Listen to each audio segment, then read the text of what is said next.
We're living in a time where people are more connected than ever, yet lonelier than ever. Everyone talks about the loneliness crisis, but no one really talks about how to make friends. I'm not a psychologist, I'm not a self-help guru, I'm just someone who's been lucky enough to build deep, decade-long friendships. And I've learned that it's not magic, it's intention. This is Friendships Unplugged, where we stop scrolling and start talking. Real stories, real friendships, good laughs, insights, and no filters. Welcome and enjoy. Hi, Annuschka. It's so nice to have you here as a guest, and thank you so much. So, as you know, we are here to talk about friendships, and I want to provide our listeners with the lived experience because I'm by no means really qualified to talk about the topic as a subject matter expert. So here we are talking about the lived experience, and it would be awesome if you could describe from your view how we became friends. Yeah, sure. Now that is many years ago. Many moons. Yeah. It's actually about 18 years ago, Yeah. which I think is amazing. And we worked together. Well, I think Not directly. not directly, but we worked in the same company. I think I started before you, and I was in the Nordic team. And then the Nordic team had other people joining, and all of a sudden you were there. It actually was because I lived with Cecilia. Yeah, Because exactly. I'm the only non-Nordic person in that group. Well, The Irish, yeah, which the is Irish kind of Nordic, contingent. but I'm the exotic pony in the group, so it's I was true and the sissy. weirdo that was adopted. And all of a sudden, there we were, all of us, doing stuff, hanging out, partying. Yeah. Back in the day. We were a bit younger and could still take it. But yeah, I mean, and that was the cool thing. I mean, I try to explain this to people now when I said, oh, I have a friends group, we all on WhatsApp together, it's called the girls. And then I realized, oh my God, it's 18 years ago. And we're still talking and we're still meeting up. And why not? Everybody can make it at all times. I still think it's the most precious thing ever. Because how these random people who happen to work together-ish in the same company hit it off and still hitting it off. Yeah. And I think that's the best part of this. Yeah. And we are all very different. And yet, you know, there is not just a tolerance, but an actual appreciation for that differences, I feel. I know, and that's the cool thing. It's not like, oh, everybody likes exactly the same things and does the same things. And I think it's the supportive part of it. For me, at least, I think it's great because you have the party people, you have the not so party people, you have the people with kids, you have the people with pets, you have but everybody supports everybody, and that's all that matters in the end of the day. And we have fun. Yeah.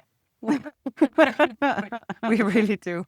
A bit too much last night. My head is hurting a lot.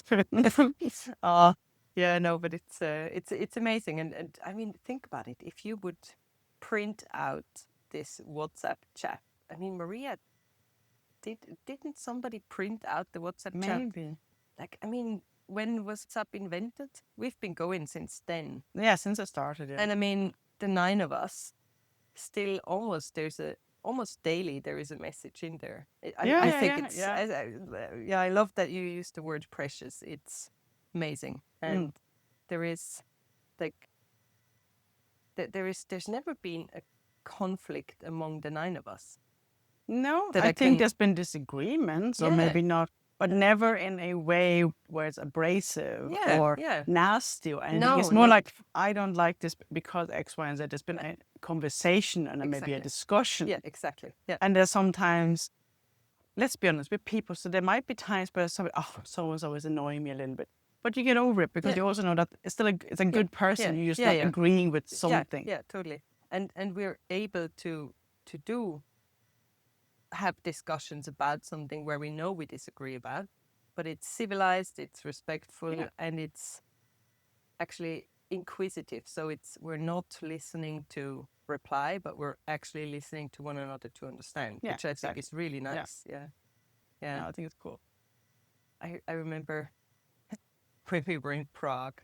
So there is so God, when was that? 10 years ago or so. No, it's more. It was in the end of 2010. Okay, yeah. So there is a few girls that really need a lot of time in the mornings. Like Putting on the face. long showers, putting on the mirror gets out, the headband gets in, and the painting starts. And there is you guys and I. We get up, we're showered in 5 minutes, dressed in 2 minutes, and we're like, all right, Coffee. carpe diem. Where's the coffee? And they barely even left bed yet. And even there, there was zero conflict about it. We just know how people are, and We laugh we're like, about it. yeah, exactly. We laugh Yeah. about it. We're like, all right, then see us in 2 hours. We're somewhere in a Starbucks, and yeah, I like that. So, if I were to ask you what friendship means to you, as in like how would you define what friendship means to you, and how would you when would you determine if someone is no longer just an acquaintance or a colleague, and when would you call someone a friend? Okay. So for me, friendship means everything. I was, well, still am sometimes. I was a very awkward child and I was a very awkward teenager. And I was not great at making friends. And I think, and looking back now, being teenager is pain in the bum, as we know. I wasn't great at making friends, and I probably had friends, but I was just not good at making those social connections. It got better then when I went into a bit older school and stuff. And then I think, so for me, friendship is still something that's like, oh my God, I have these great friends. How lucky am I? So for me, friendship is literally like more important than romantic relationships, or because for me it's deeper. Because you can be, now if it's a true friendship, you can be open and you can be honest and you can be your weird self.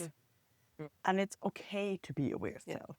And you can talk about your crap, and people are still supporting each other. So for me, it's everything. I think friendship is, and as we talked about, it's so underrated in everyday life, as in media or anything. It's all about, oh, you have to be in a relationship or not or whatever. But it's how much it gives you. I think I would be devastated if I didn't have my friendships more than, and I see it when I look at even my parents or other people who they just were the couple and that was it. There was no, and I'm like, no, friendships is so important. And for me, when that changes from colleague, I think it is when you care and share things outside of your work environment. I think when you because you have to have a certain connection. Yeah, yeah. I think you're assuming now that we become friends with coworkers, which often is the case, but not even, always. yeah. I think what we had, the 9 of us, I think was unique. Yeah. I think it's unique. But I also have now where I work now, colleagues, good colleagues. But there's also one or two whom I would enjoy meeting outside of work. And I think once it's that kind of switch. Yeah. But it has to be a two-way street. Yeah. Otherwise, like if it's only a one-way street, it will never work. It's very interesting, right? With the two-way street, it's kind of I feel people, especially nowadays, it's as you said, it's a topic that's not discussed really often. Hence the podcast, because people talk about everyone is alone, and like in my own family as well, my parents don't really have, like my dad doesn't really have a best friend, and it's I just feel you then project, like your partner has to become everything, right? And is that really fair? Is that really realistic that your romantic partner has to fulfill so many roles? And obviously for many men it's a bit harder because men bond differently than we women, but even so many people struggle to find but then maintain friendships. And it's exactly with the two-way street, right? It's you have to it's like any other relationship. You have to look after it. It's the little tiny fragile plant, right, that you want growing, and you have to water, like all that. And people just feel it's something that happens to you, right? That no effort required, and it's it's I think that's a very important part of the education that I also want to give with this podcast. It's yes, you gotta have to give up some of your holiday days to go and visit friends, go to weddings and Make the effort. baptizings. Yeah, make an effort. Think about birthdays, put them into your flipping calendar. And once you get to know people and you would consider them friends, you actually generally care about what is important to them. And if you're telling me, I don't know, that your cat's funeral is important to you and it's important that I'm there, it doesn't matter if I'm not a cat person. I'm a you person. So I get on the fucking plane and come to your cat funeral. And I think that's it's putting your own needs second at times, and also know the needs of the other person, like the true emotional needs. And you said in the very beginning, it's nice that we're being accepted for who we truly are. I actually think it goes further than that. We not just accept one another for who we truly are, we celebrate our unique weirdness, Yeah. and I love that. We all know where and how we are crazy, but we celebrate that in one another. Yeah. Yeah. And there's also not just that, it's also we make each other better people because we challenge each Yeah. other. Oh yeah. And we Yeah. Yeah. discuss about things Yeah. and we Yeah. share things. Yeah. Yeah. And Yeah. and it's all about it's as you said, it's not status quo that just happens. Yeah. You grow with Yeah. people. I mean, Yeah. we're not the same people we were 18 years ago Yeah. because we all get older and things Clear. happen. Yeah. But I really think it's bringing the best out of each other, and and in a respectful way, Yeah. of course. Yeah. And be curious and yeah, inquisitive. It's like, what makes you, I don't know, why would you end up being a wood carver, as a hobby? And it's kind of like, I never really thought about it, never bothered. It's not something that really rocks my boat. But yeah, it's kind of having that honest interest to, like, okay, tell me what it is that is so exciting about this, and it broadens your horizon like tenfold. Yeah, because different perspectives. Yeah. And that's what makes it fun. That's what makes human interaction fun. But I think the nice thing with friends is that yes, you can have lots of human interaction and talks with people you work with or run into or whatever. But the nice thing is that there are days where I still want to make a big effort, and but we don't have to make a big effort with each other, we just hang out. Yeah. Sometimes that's just enough. Yeah. Having a cup of coffee. Or whatever you want to do. Yeah. And I think this is the thing. And for me, who can be awkward and introverted, and especially with new people, it's so nice. Like, I can just belong. Especially when you think about women's friendships. So when even if I would hear, there's these 9 girls who are friends, in some fucked up way, my mind immediately goes to, like, oh, I have this image of 9 dressed up girls doing a fancy brunch or something. Girly girls. Yeah, exactly. But look at us, We're slobs. Yeah, but most of us. no, not slopes. But I mean, isn't that, the ultimate vulnerability? Like, we don't have to have any facade. And yes, 18 years ago, we probably would have been different. Like, you're still trying to feel each other out and kind of, You get to know each other. Yeah.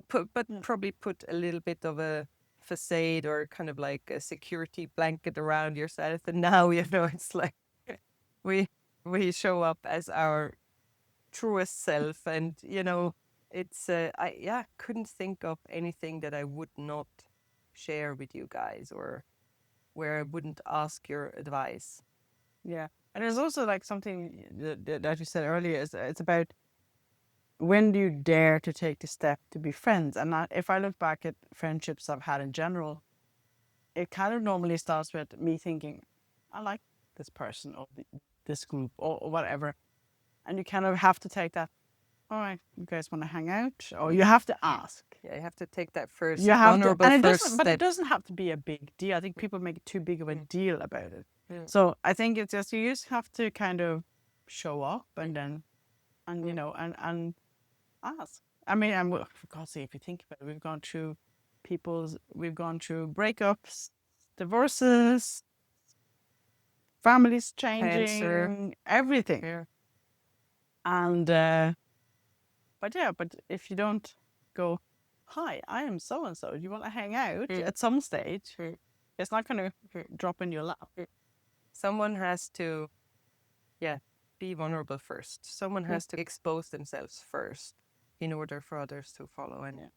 And so if you're thinking about our audience, hopefully there's some people out there who listen to this podcast because they need that extra nudge.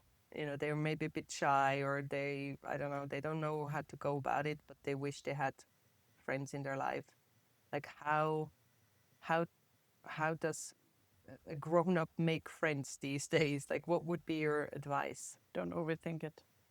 I think is a thing. Fine, obviously, you meet people through I don't know, work or the gym or wherever you spend more time, or online for that matter. I think be genuine. Don't pretend you're somebody you're not, because then you might not find the people who really connect. Yeah, exactly. And don't overthink it. I mean, if you chat away to somebody and you think, okay, this sounds like a nice person, a cool person, I'd like to get to know better, just go, hey, want to have a coffee or whatever, and let's go for a walk, or I don't know, whatever. I think it is, you have to kind of ask that question but not overthink it, and not go, oh my God, am I doing this? It's not a life and death situation. I think for me, it's like same thing in work, when sometimes we get involved in things, like, we're not in the life-saving business. And if it doesn't work out, I mean, it's happened, or you drift apart and you don't have the connection, fine, then you drift apart.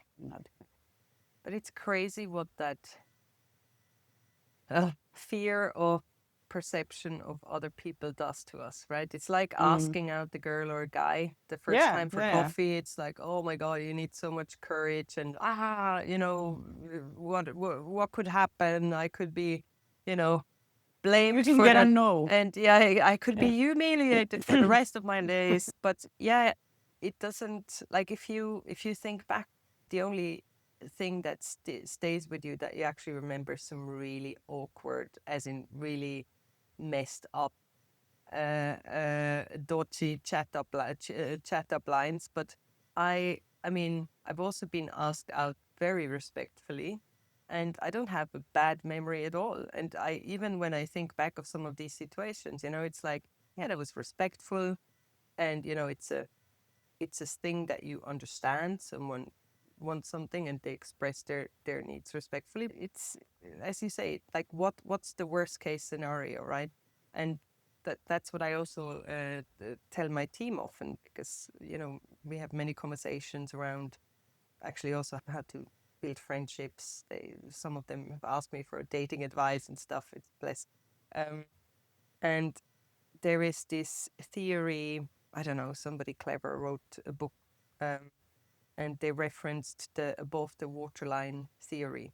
So they said, like, it's all about, when you think about bringing change to your life, innovation, and like making things better, like, there's always associated with risks. But then think about, is the risk, if you're a ship, is the risk, as in if you were to punch a hole into the ship, is it above the waterline? Like, will it be messing things up? You have to do some repair, some shit is going on, whatnot.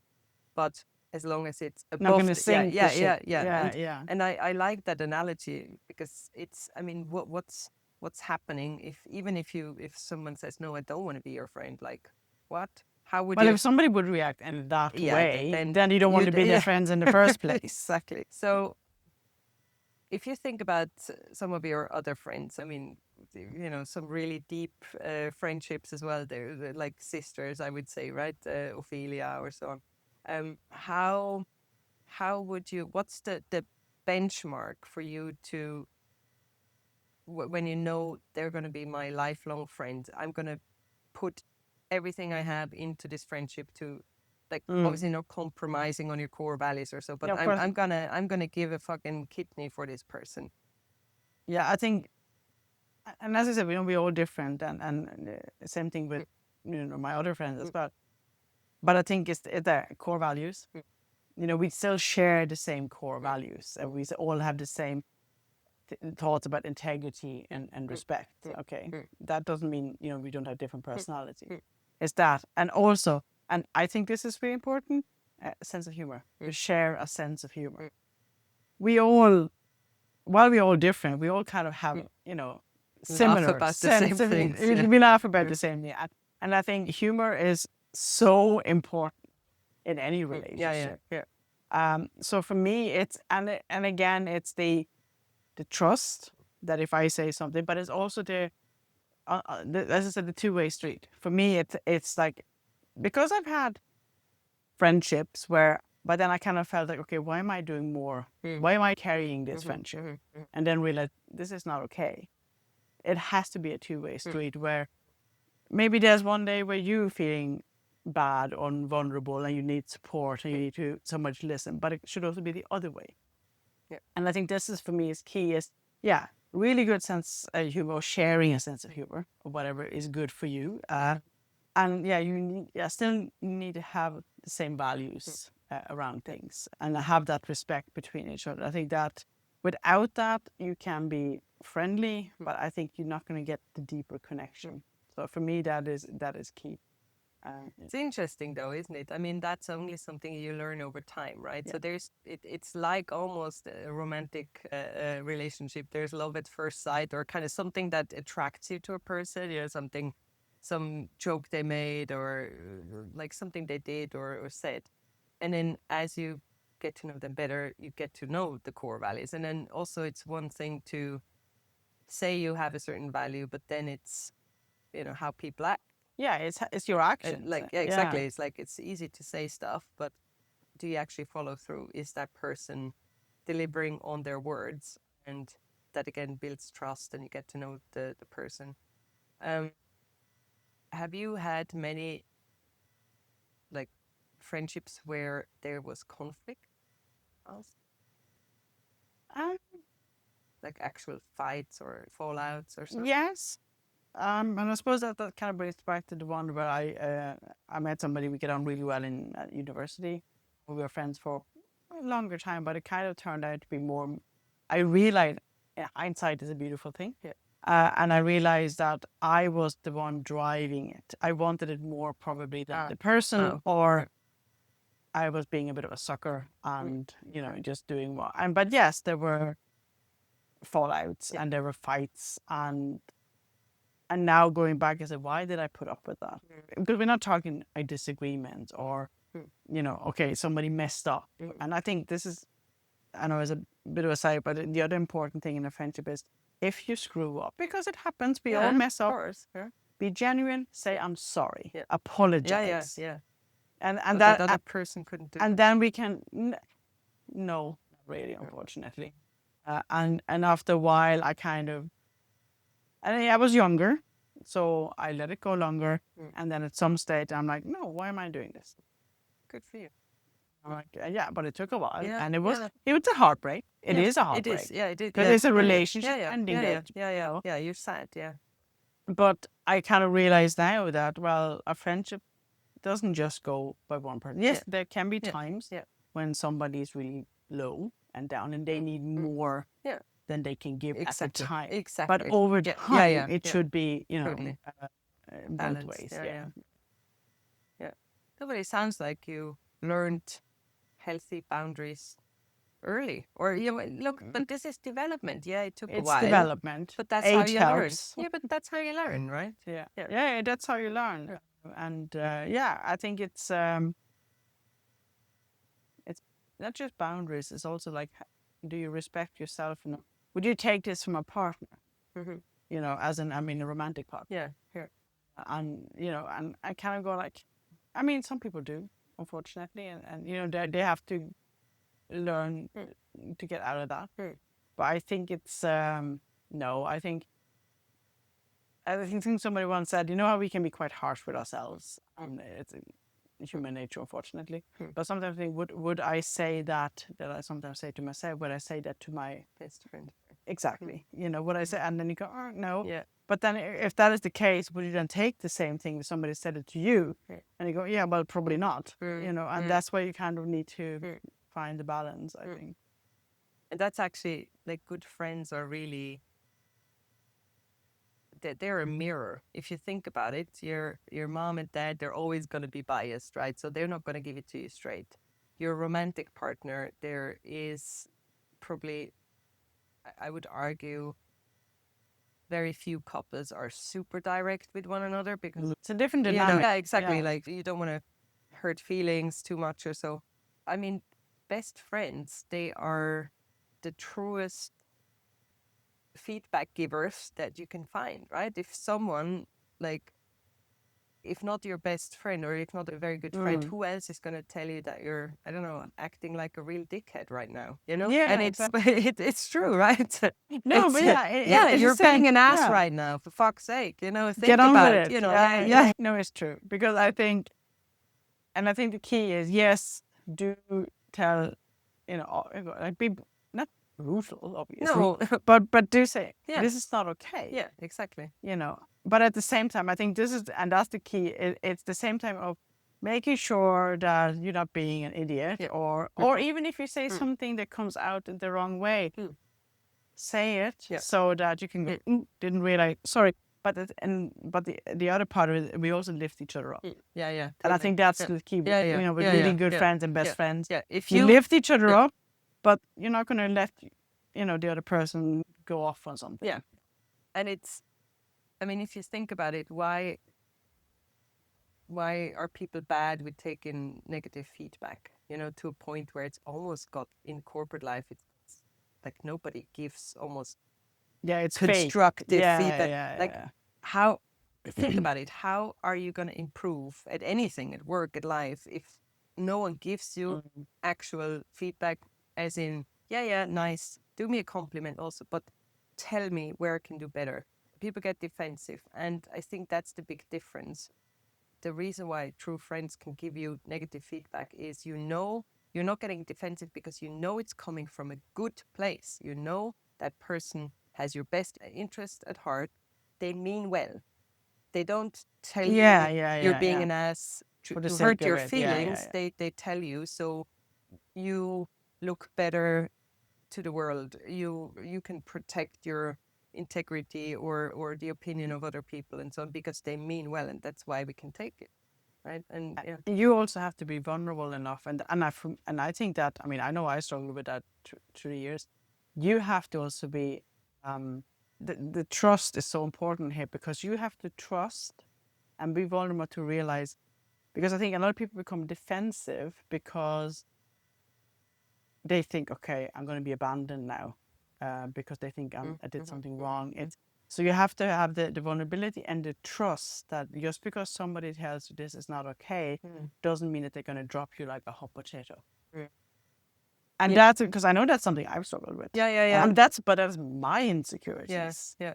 So I have to kind of realize that, no, I'm reacting because I want to push back because I'm insecure. It doesn't mean that the message isn't true, and that, yes, that person might not be thrilled with whatever I've done. Okay, I have to own that. I have to do. It's not easy. Nobody's saying this is easy. But then if you're genuine and going, okay, I screwed up, I am sorry, I'll do better. Yeah. And then you're fine. I mean, it's the whole attachment theory, you know, with the securely attached, anxious, insecure attached, blah, blah. That also applies totally to friendship, right? Totally, yeah. And it's one of the most valuable lesson in, well, general relationships I learned is from one of my ex-bosses. We were on a business trip, and she was talking to her teenage daughter at the time, and she got really upset. She did some, I don't know, something bad. And I remember she was very, very cross with her, like stern words. And she's like, you know, fuck's sake, why would you do blah, blah? And she's, look, I love you, but I really don't like you right now. And oh my God, I had this huge light bulb moment. That was 15 years ago or so, and it still resonates because I'm like, that is a possibility. Because that's exactly what it is about. Is I'm not putting everything at jeopardy right now just because we're having a stern conversation or I'm upset or whatnot. And that really gives a lot of security. Like, I'm not going to take it all away, right? And that's a very good point.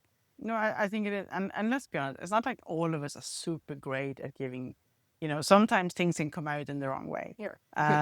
We're not winning the first prize in diplomacy. Yeah, I mean, I'm fine. But I think, again, once you know each other for a while, you kind of know each other's quirks. Okay, but that's that person says it like that. And and you can also say, listen, I get your point, but your feedback was a bit harsh. Yeah.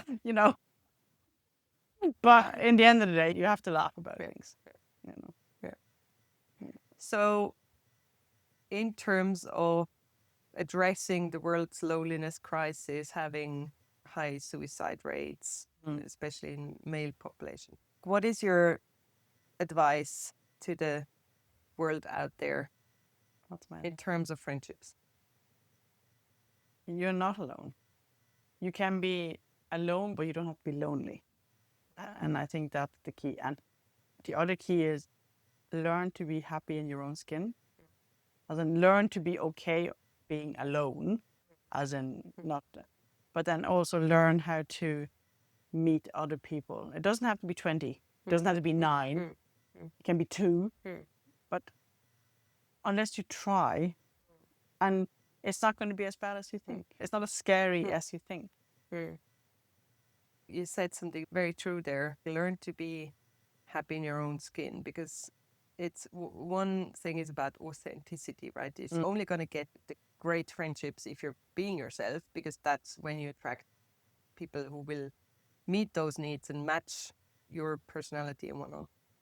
The other thing is, learn to be okay with yourself. It's the same for a romantic relationship. If you can't even stand being around you, why would you expect someone else to want to be around you and appreciate you? So learn to be okay, but also I feel, and probably a bit more with men than with women, get to know you. Don't be afraid of therapy. Yeah, Seriously. And this is coming from somebody who has never bothered. And then I did start. And it's not because it's going to fix everything. You can talk to somebody and you learn more about yourself. Oh, why do I react the way I react? For me, at least, that helped. I mean, yes, you can figure some of it out yourself. I'm not saying that. But it also means that it's easier for you to interact with other people because you realize, why am I acting this way? And then if it's not a good reaction, you can, so you don't screw things up for others. And then they think, why is she like that? It's funny you mentioned, or we both mentioned core values there. And it's interesting how many people are not able to even name their own values. 4 years ago or so, I was put through this management program. And one of the exercises was to define our core values. And I was a bit shocked because, first of all, it's something I never consciously thought about naming the core values. You would think, trust, respect, love, whatever. And it was actually an awesome exercise. So they've given you a sheet with all the values you can think of. You probably can download them from the internet. And then you had to define 10. Which are the 10 most important. And then you had to cut them down to 5. And then that was already very hard. And then you had to cut them down to 3. The whole, I'm going to go to a lonely island and what values will I bring with me or what? And that was super hard, but it was such a great exercise to really, what are the absolute non-negotiables for me? Which are the things that I'm dying without? And the 3 that came out, and again, it doesn't mean I don't like trust and respect and friendship and love, but the 3, and it was very interesting for me. The 3 that came out that are absolute non-negotiables for me is integrity, fairness, I have a very strong moral compass, and creativity. I mean, it sounds like, oh, look, I want to kind of, I don't know, knit something, otherwise I'm going to die. No, but this being able to be any sort of creative outlet, I would wilter. Yeah. No, but it's funny when you do this exercise because it's so important. You're honest with yourself or what your values are. And not, oh yeah, this is a good value because Yeah. it's really important for everybody, Yeah, and exactly. I probably should have this Yeah. on my top list. No, Yeah. what is your? Yeah. And it doesn't have to be something that everybody else has as Agrees their with. top. Yeah. You know. Yeah. So yeah. Annuschka, it's been a great conversation. Thank you so much. Thank you. Let's go and have breakfast. Oh. So thank you so much. If you like this content, follow the show and find us on social media. See you there.